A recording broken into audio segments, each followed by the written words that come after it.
مشاهدي ومستمعي إذاعة بوير اف ام على الموج 103.5، أيضا مشاهدينا عبر البث المباشر بوير عربي وراديو بوير. يسعد مساكم، أهلا وسهلا فيكم بحلقة جديدة من برنامج صحتك بالدنيا. رح أكون أنا معكم عماد خلف من وراء الميكروفون، زملائي شيرين وشيزر على الكنترول والبث المباشر. حلقة جديدة وضيف جديد. ضيفنا بهالأسبوع الدكتور وعد عبد الله، إخصائي بالجراحة العامة والتنظيرية، خريج جامعة حلب ومشافي دمشق. رح يكون اليوم موضوعنا موضوع مهم كتير أيضا، هو المرارة المحصاة أو حسيات المرارة إذا جاز التعبير. يا ترى شو هو هالعرض هذا أو هالمرض هذا، كيف بيتم التشخيص، شو من الأسباب، كيف بيتم التدارك والعلاج. رح يحكي لنا الدكتور وعد. بداية اسمحوا لي رحب بضيفي. يسعد مساك دكتور. يسعد لي مساك ومساء المستمعين والمشاهدين. مستمعينا إذا حابين تنضموا لنا، أي حدا حابب يسأل أو ينضم للبرنامج، فيكم تنضموا عبر الاتصال بالرقم الأرضي 429 101، عبر الواتساب برسالة 093 82 80 81 4. مشاهدين عبر صفحتي الإذاعة راديو بوير وبوير عربي، فيكم تعلقوا بكومنت. السؤال راح يكون موجود عنا أكيد وراح نطرحه للدكتور وعد.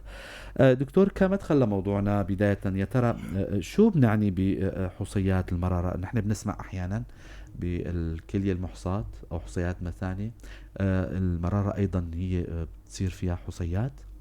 نعم. هلا بدنا نحكي أول شيء كتعريف عن المرارة. بدنا نعرف عن المرارة شو هي. المرارة بالتعريف هي عضو كيسي توضع بالبطن تحت مستوى الأضلاع بالجانب الأيمن، نحن نسميها طبيا بالمراق الأيمن. نعم. تتوضع أسفل الكبد، تاخد شكل إيجاصي كيسي، حجمها يعني بيجي تقريبا بيستوعب شي 30-60 ملي من مادة الصفراء اللي تفرزها الكبد. طبعا هذا الحجم قابل للزيادة، إذا صار شي مشكلة ممكن حتى تستوعب شي 300 ملي لتر صفراء يعني بالحالات المرضية طبعا. والمرارة كعضو سليم، يعني ما بدنا نحكي هلا أول شي كعضو مريض إنه وظيفته بتجمع الصفراء اللي جاي من الكبد كخزان، بتكثف هاي الصفراء وبتفرزها عند الضرورة عند تناول الأكل الطعام، يعني خاصة الطعام الدسم يعني. فتساعد بهضم الطعام خاصة الطعام الدسم لكمال عملية الهضم والفيزيولوجيا الطبيعية يعني. تماما. اذا عرفنا شو هو وظيفة المرارة او شو هي وظيفة المرارة ومكان توضعه. لحتى يعني احيانا المستمعين بيسألوا يا ترى اذا صار معي وجع بمنطقة معينة، لحتى اعرف انه هاي وجع المرارة ولا وجع المعدة او اي شيء ثاني. دكتور، الاعراض اللي بتظهر على مريض المرارة المحصاة، اذا حكينا عنها. المرارة المحصاة طبعا بغالبية الأحيان مش شرط كل مرارة فيها بحصية بتكون عرضية يعني، أو بتكون تصدف حالات كثيرة المريض ممكن يراجع أي طبيب بأي اختصاص، يعني نسائية أو أي اختصاص آخر بإيكو روتيني. ممكن تعمل إيكو تشوف في بحث بالمرارة يعني. فهاي الشغلة عادية. فبدنا نجي على المرارة العرضية واللي تستود بدها معالجة، سواء يعني علاج دوائي أو علاج جراحي يعني. أعراض الحصيات المرارية هي بشكل وصفي بتجي على شكل قولنجات يعني، خاصة يعني بعد الأكلات الدسمة، يعني أكل ثقيل يعني. بيصير عند المريض وجع بمنطقة الشرسوف اللي بيسموها بالعامية راس المعدة يعني.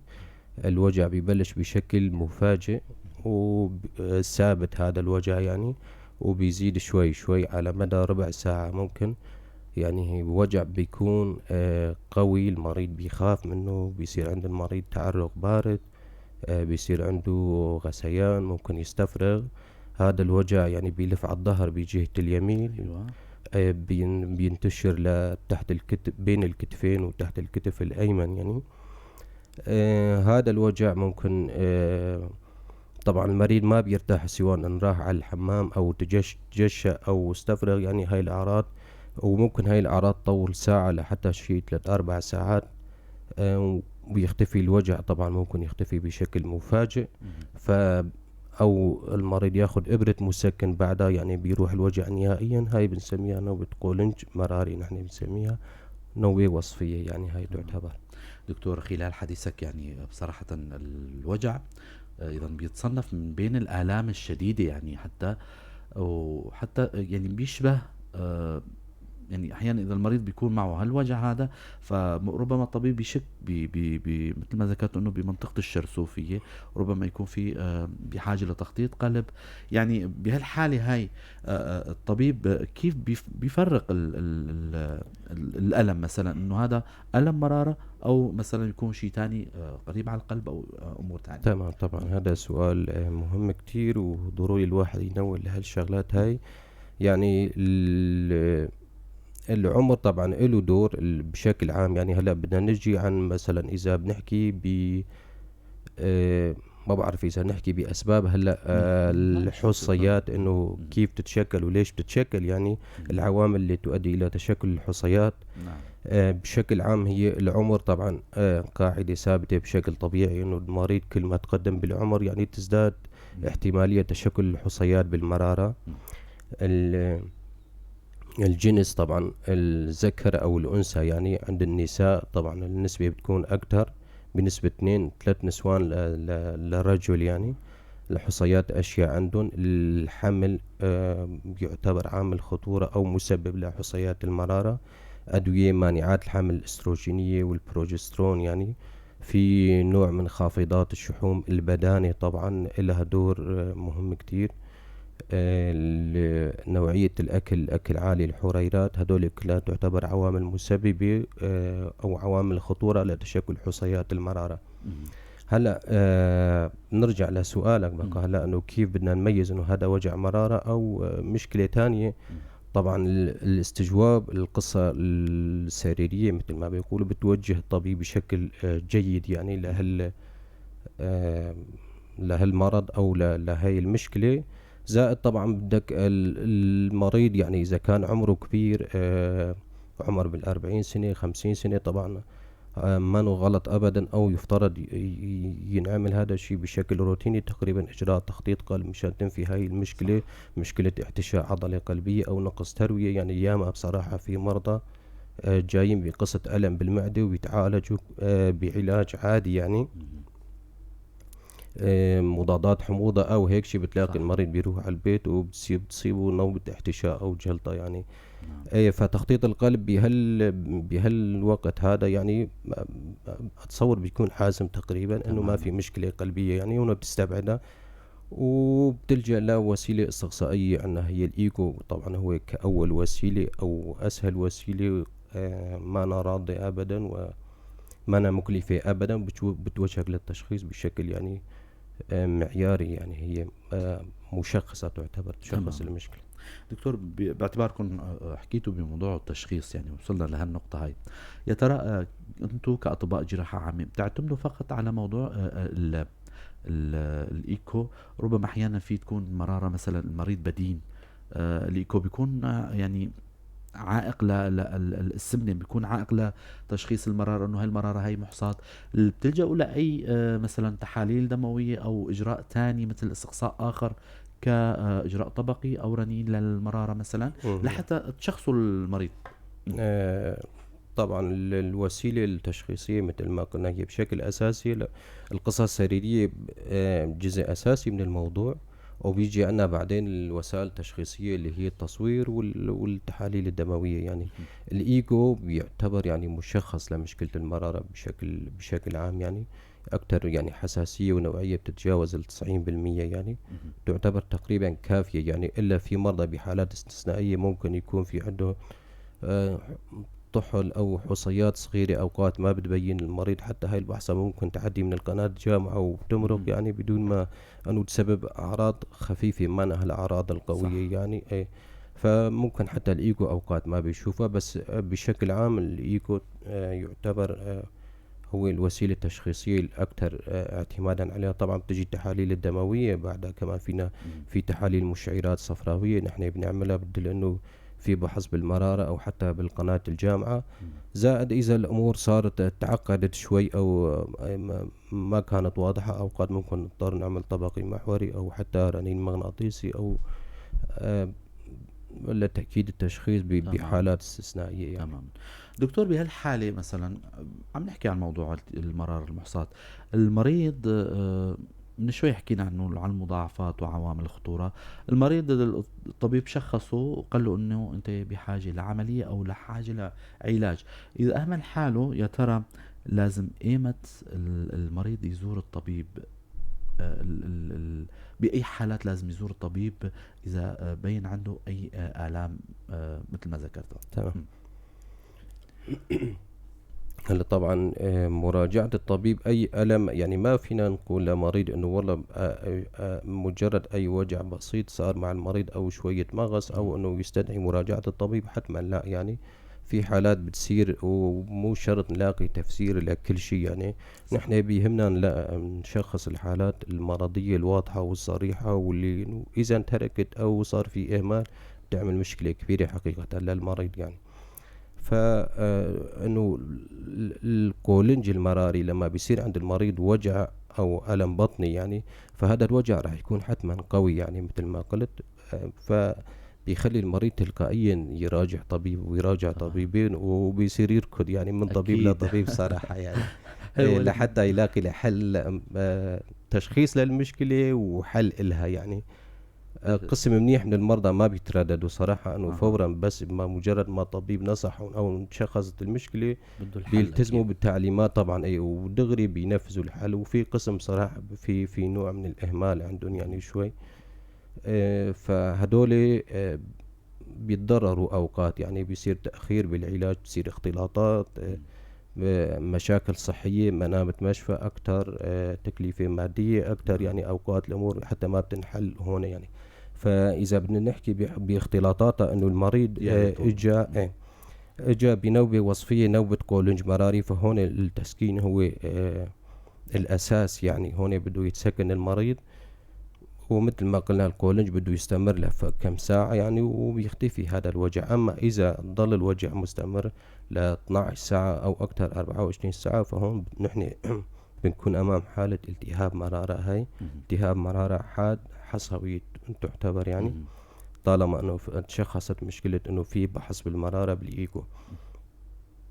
فهون نحن قدامنا خيارين يعني، هو اما العلاج الدوائي لحتى يتحسن المريض لفترة من الزمن يعني كم يوم، يعني ياخد ساطات وسيرومات مع حمية عن الاكل والشرب لحتى تروح الحالة الالتهابية. وبعدين المريض بده اجباري بده يشيل المرارة. هاي المرارة بدها استئصال جراحي يعني، بدها عملية يعني.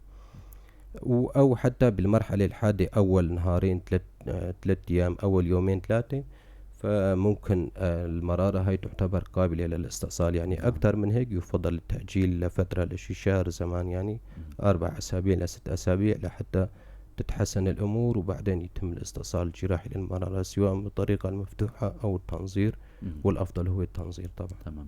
قبل ما ننتقل لسؤالنا الآخر، حابب أذكر مستمعينا أنتم عم تسمعوا برنامج صحتك بالدنيا. ضيفنا بالاستديو الدكتور وعد عبد الله، اختصاص جراحة عامة وتنظيرية. عم نحكي عن موضوع المرارة المحصاة أو حصيات المرارة. اللي حابب ينضم لنا فيكم تنضموا عبر الاتصال بالرقم الأرضي 429 101، عبر الاتصال بالواتساب برسالة 093 82 80 81 4. ايضا عبر البث المباشر راديو بوير وبوير عربي. عبر اي كومنت فيكم تكتبوا، اكيد راح نجاوب على سؤالكم. دكتور، حكيت هلا ضمن سياق حديثكم عن موضوع الاختلاطات المرارة. بنسمع احيانا سابقا كانت عندنا هالميزه هاي مانا متوفره، وربما هلا توضحوا لنا الخدمه هاي. انه كان المريض يستدعى انه ينتقل للشام بسبب انسداد قناه جامعه، اي احد الاختلاطات. لو تحكي لنا عن هالموضوع هذا. هلا الاختلاطات يعني اللي بتصير للحصيات الصفراوية هي مثل ما قلنا التهاب المرارة الحاد. واللي هو طبعا بيتعالج دوائيا أو جراحيا بأول يومين 3. طبعا أوقات حتى هذا الاختلاط ممكن المريض ما يستجيب على العلاج الدوائي. صدف يعني كذا مريض عنا أنه بتعالجوا دوائيا بس ما بيتحسنوا. آلية التهاب المرارة أنه البحصة بتنحشر بعنق المرارة وبتنحبس السوائل بالمرارة ما بقى تنزل يعني، فبيصير انتان بالمرارة، التهاب المرارة وانتان بالمرارة، وبيصير ضغط على جدار المرارة. هاي الحصاد يعني بتكون ثابتة ما بتتحرك يعني، فبنفوت بمشكلة كبيرة هون اللي هي ممكن يصير خراج مرارة أو أيوة. حتى تقيح مرارة أو حتى انسقاب مرارة يعني. فهي تعتبر من الحالات الإسعافية يعني إنه الإجباري الواحد بده يتداخل عليها. وهون حتى بتكون الأمور صعبة، ممكن الاستئصال يكون صعب للمرارة، ممكن نضطر لتثمين مرارة، تحسين حالة المريض بأي طريقة أو بأي شكل يعني. وبمرحلة لاحقة تستأصل المرارة. هاي من الاختلاطات اللي تعتبر صعبة، وفعلا المريض بيتعذب كتير مع تكلفة مادية للعلاج والاختلاط الثاني والمشكلة الثانية اللي هي كمان شائعة يعني انه البحصة يعني بس بتنزل من المرارة تفوت بالقناة الجامعة. طبعا هاي البحصة ممكن تضل فترة، ممكن تعدي تنزل على الأمعاء، ممكن تعلق بمعصرة أودي اللي هي ملتقى قناة الجامعة على القناة البنكرياسية، فبتصير عنا هون حالة اسمها التهاب بنكرياس. نعم. التهاب بنكرياس حاد، وهي من الحالات اللي فعلا صعبة وخطرة يعني. مهددة بالحياة طبعا يعني. ايه في يعني فيها نسبة وفيات تعتبر عالية نوعا ما، يمكن 10% من المرضى اللي بيصير عنده التهاب بنكرياس نعم. إيه ممكن يعني نسبة الوفيات 10% تعتبر نسبة عالية يعني بهيك مشكلة يعني. ف يعني البحصة بس تنزل على القناة الجامعة بصراحة، وهون يعني بتصير المشكلة أعقد أكيد يعني. نعم. وبنفوت نحن بباب يعني الطلعة منه يمكن تكون صعب. صعبة كتير يعني ايه. هاي اذا طلعنا بعافية وبصحة طبعا. طبعا ايه. فانه البحصة بس تنزل على قناة الجامعة، هاي اوقات نحن اذا المريض وضعه مقبول بالتحاليل وبالايكو مثلا. اكثر شيء هون بنعتمد نحن على التحاليل صراحة. الوسائل التشخيصية عندنا الإيكو أوقات بتكون واضحة يعني، الإيكو بيبين إنه في بحصة بالقناة الجامعة واضحة بالتصوير مع التحاليل. المريض وضعه مستقر ممكن نتركه شوي فترة زمنية يعني، إنه هاي البحصة ممكن تعدي يعني. نعم. أي إذا ما عدت هالبحصة هاي يعني فبيضطر المريض لإجراء ERCP اللي هو تنظير من عند أخصائيين الهضمية. طبعا هن اللي بيقوموا بهذا الشيء عن طريق تنظير هضمي علوي، بيفوتوا للأمعاء وبيفوتوا للقناة الجامعة وبيسحبوا هالبحصة هاي. طبعا الموضوع ما بهالسهولة انه بس والله يفوتوا ويسحبوا، طبعا اكيد الموضوع اعقد من هيك، انه في خزعة للمعصرة او اوقات يعني اختلاطات بتصير لهي المشكلة هاي. ممكن يصير في انسقاب عفج، ممكن يكون في انسقاب قناة جامعة، المريض بيفوت ببطن جراحي، وممكن يعني فانه ممكن نتجنب كل هالشغلات هاي يعني بشغلات بسيطة لساتها الامور ببدايتها يعني، انه بس تشخصت المشكلة ونحط القرار يعني من قبل. بالعادة يعني المريض بيراجع الطبيب الهضمية بمعظم الحالات يعني، وهو بيحط قرار انه بدك عملية استئصال مرارة يعني، فهو بده يراجع طبيب الجراحة العامة مشان الاستئصال يعني. فانه الافضل المريض ما بيتاخر، ما ياخر حاله، ما ينام على الموضوع مشان ما يفوت بهالمشاكل هي اللي هو بيغنى عنها ببدايته اكيد. اغلب الاحيان اذا بيجيكم المريض هو مشخص ومحضر من قبل زميل الهضميه. نعم. دكتور، سؤال طبعا اخير خطر على بالي، انه موضوع مرضى القلب احيانا، مرضى السكري اذا جاز التعبير، انه يكون عندهم مشاكل قلبيه، فبيكون صامت لانه موضوع السكر والعتبه الالم هاي. فعند المراره، إذا كانت المرارة محصاة والمريض مريض سكري، يا ترى نوعية الألم أو آلية تحريض الألم كيف بيكون؟ هل بتعانوا من هالمشكلة هاي، إنه يكون مريضك عنده حصاد مرارة وما عم بيحس فيها، ما عم بيحس بالألم؟ هلا مرضى السكري بشكل عام طبعا الأعراض ممكن تكون عندهم صامتة نوعا ما، طبعا إلى حد ما، مو إنه ما في شيء بالمطلق يعني، حتى بالاحتشاء ممكن ببدايته يعني. نعم. احتشاء العضلة القلبية يعني. فمرضى السكري هلا كمريض عادي إذا تشخص عنده بحصة بالمرارة والمريض ما عم يشتكي منها، ما عم تجي نوبات قولنج. فهذا التوصيات هلا انه يعني يعتبر مثل اي مريض عادي. مرارة محاصاة غير عرضية تعتبر هي غير قابلة، يعني فيك تتركها ما تشيل المرارة يعني كأي مريض عادي. أما المريض اللي عنده أعراض ولو خفيفة، يعني أما مريض السكري، فهذا لازم يكون جدي أكتر، يعني يكون حاسم، يعني لأنه هيك مريض إذا صار عنده التهاب، طالما صار عنده أعراض فممكن جدا يصير عنده التهاب يعني. وبس صار التهاب مرضى السكري بطبيعتهم يعني المناعة تكون ضعيفة والحساسية الالتهابية عنده بتكون قوية يعني. ايه، فهدول يفضل انه يعجلوا اصلا بالموضوع بموضوع الاستئصال يعني. تماما. دكتور، من شوي حكيتوا عن موضوع التنظير والجراحة يعني الجراحة العاملة الجراحة الكلاسيكية. تماما الكلاسيكية. إذا ايمت الطبيب او يا ترى الخيار بيضل للطبيب او المريض بيختار، او اين واحد بتفضلوا اكثر شيء، او لو تحكونا عن هالموضوع هذا؟ نعم، هلا نحن كناحية طبية نحن دائما طبعا الخيار التنظيري هو دائما اكيد افضل. أيوة. الخيار هو رقم واحد يعني. مهما كانت الأعمار يعني. هلا الأعمار في مرضى محددين يمكن التنظير في مضادات استطباب شوي عندهم يعني.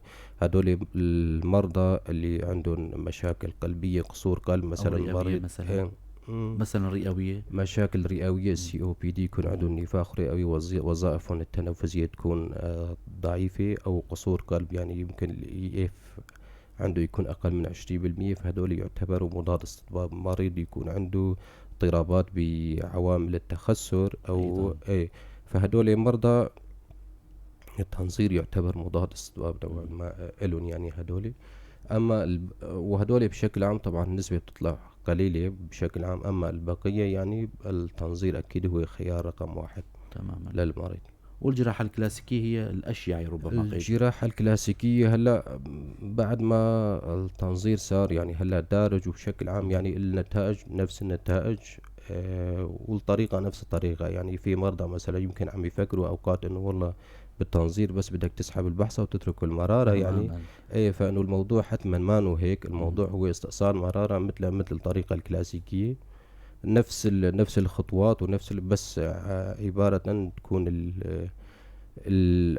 طريقة الجراحة هي في ثقوب صغيرة بالبطن يعني تنعمل يعني 3 ثقوب أو 4 ثقوب يعني. والوجع بعد العملية بيكون أخف بكتير من الجراحة. موضوع الندبة كمان، والندبة طبعا بيصير عندك ضعف بجدار البطن، ممكن حتى يصير بعدين فتق بمكان العملية. يعني هالشغلات هاي كلها يعني تعتبر نقاط إيجابية أكيد لصالح التنظير. أكيد لكل جراحة في إلها معايير وفي إلها مثل ما ذكرت مضاد استطباب، إنه هالمريض هذا لا بحاجة لجراحة كلاسيكية، والمريض هذا بيستدعي إنه نعمل له جراحة تنظيرية. ونوجه تحية للدكتور جيفارا حمو عم يشاهدنا عبر البث المباشر، سلاماتنا له دكتور جيفارا. مشاهدينا رح نختم لقاءنا الممتع والمهم والمعلومات الجيدة بنصائح وقائية من عند الدكتور وعد عبد الله، اخصائي جراحة عامة وتنظيرية. دكتور، شو بتنصحوا مرضاكم اللي من شوي حكينا عن النقاط المهمة، انه عدم اهمال المريض لوضعه الصحي، النظام الغذائي، او نصائح وقائية من عندكم؟ نعم، هلا النصائح للمرضى بشكل عام يعني النسوان بشكل خاص يعني انه هن باعتبار معرضين اكثر شيء يعني لهي المشكلة، انه البدانة تعتبر عامل اساسي يعني بصراحة، وهي تعتبر معيق إلنا مو بس بالمرارة على فكرة، يعني بكل العمليات طبعا، بكل الجراحات سواء فتق أو يعني مريضة تجي صحتها منيحة بدينة لدرجة طبعا ايه. فبصراحة بنواجه صعوبات كتيرة يعني فإنه الحمية، النظام الغذائي، الرياضة، يعني هدول منهم بيعملوا وقاية من حصيات المرارة ومن كتير أمراض يعني. الرجيم، النظام الغذائي، طبيعته، انه الحمية بعده عن الاكل اللي عالي الحريرات يعني. مثل شو دكتور مثلا؟ هلا الدسم بشكل عام، هلا الدسم هو طبعا يعتبر اكيد يعني الحمية يعني لازم تكون قليلة الدسم حتما. حتى الأكل اللي فيه نشويات كتير، المعجنات والسكريات وهدول يعني هدول يعتبروا حريرات يعني عالية يعني.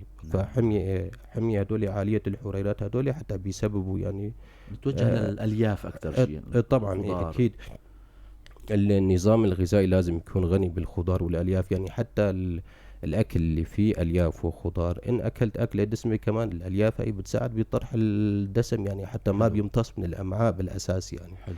يعني في شغلات وقائية يعني أنا إنه الليمون مثلا القهوة هي مهم. تعتبر عوامل وقائية بتفيد حتى بحصيات المرارة يعني، أيوة، معلومات حلوة هاي. كدور وقائي طبعا. مهم. والنظام الغذائي مثل ما قلنا، والمريض بس صار عنده مشكلة أو انعرفت المشكلة وتشخصت، فإنه بتمنى من كل حدا يعني إنه ما ينام على الموضوع، أها. ما يهمل حاله ويلتزم بنصائح الطبيب يعني. مهم.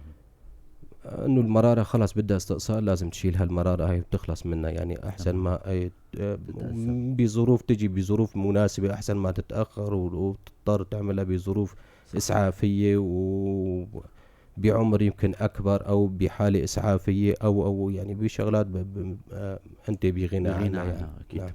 بنهاية اللقاء الجميل والمعلومات القيمة من الدكتور وعد عبد الله، اخصائي جراحة عامة وتنظيرية، شكرا لكم للاستضافة الحلوة دكتور. شكرا لكم، اهلا وسهلا فيكم. شكرا لكم أيضا مستمعينا ومتابعينا. شكرا لزميلتيني شيرين وشيزر. كنت أنا معكم عماد خلف من وراء الميكروفون. ضيفي بالاستوديو الدكتور وعد عبد الله، اخصائي جراحة عامة وتنظيرية. على أمل نلقاكم الأسبوع القادم ضيف جديد وحلقة جديدة. تضلوا بخير وسلامة.